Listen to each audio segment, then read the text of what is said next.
superstars. Well, oddly enough, most of the questions this week were around the same theme, raising the bar too high when we're setting our goals.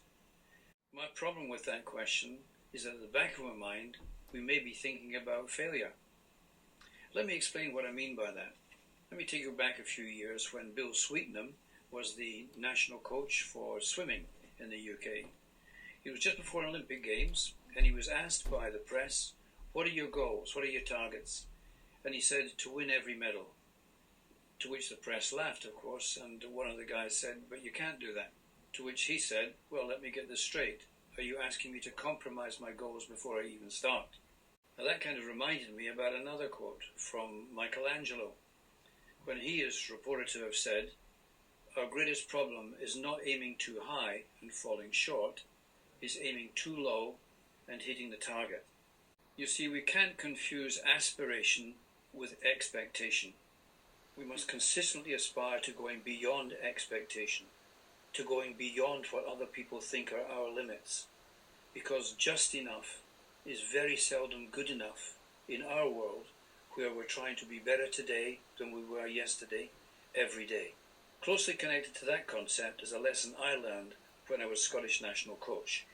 I'd gone all the way to Athens to the European Athletics Coaches Association conference to pitch for the opportunity to bring the European Athletics Coaches Association conference to the UK for the first time.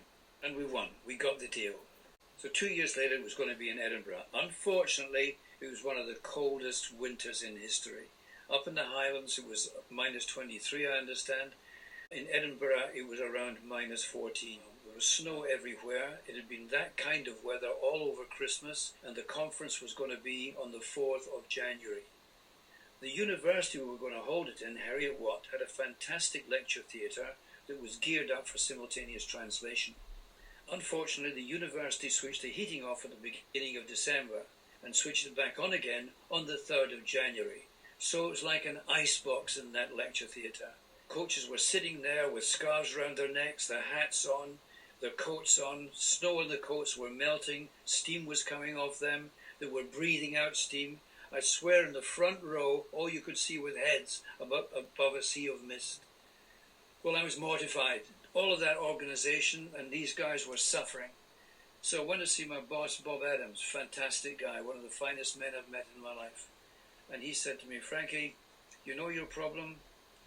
You think that 99% is a failure. But for most people, 51% is a win." Well, listen, we are mountain people. We will never settle for 51%. We must always have at the back of our minds that 99% is not good enough. We will always go for 100. Listen, we're in a pretty tough old game at the moment, aren't we? Who would have wanted the cards that we've been dealt at this point? But the fact is, these are the cards that we've got.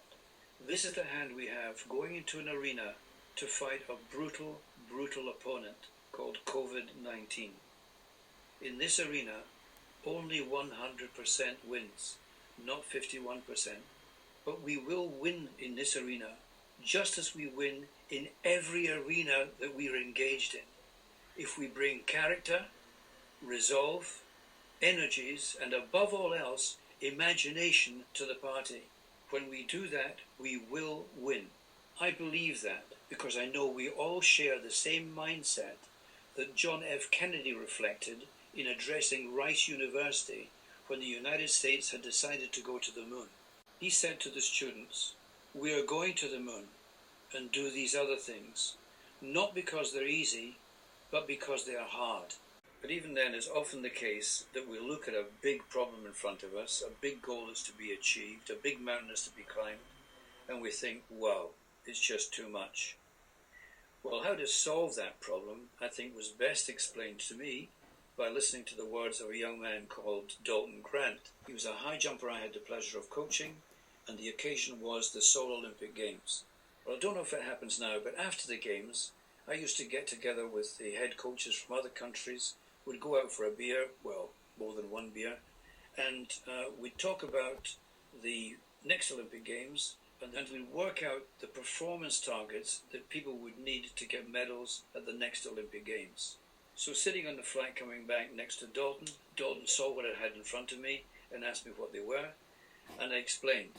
Well, he was a 231 jumper at that point, and he said, "What's it for high jump?" And I said, "Well, it's a tough one, Dalton. It's 2 meters 40. He said, "That's great, Frankie." So I looked at him, and had a twinkle in his eye. He said, "It's only 2 centimeters a year, and an extra one for the Olympics." And I think that's how you have to see taking on your mountains. Break it down into simple steps, deal with the simple steps, and you'll get there. And that's how I like to see really big mountains, really big targets, really big goals. Break them down into achievable chunks, build one on top of the other, and you'll get there. So I hope you've enjoyed these last 2 weeks and found them useful. I've certainly enjoyed being with you. I hope you'll be able to sign up for the next 12 weeks, but if you can't and you've got some tough stuff to deal with, please drop me a line on office@fwd.uk.com and I'll see what I can do. Meanwhile, as always, keep smiling.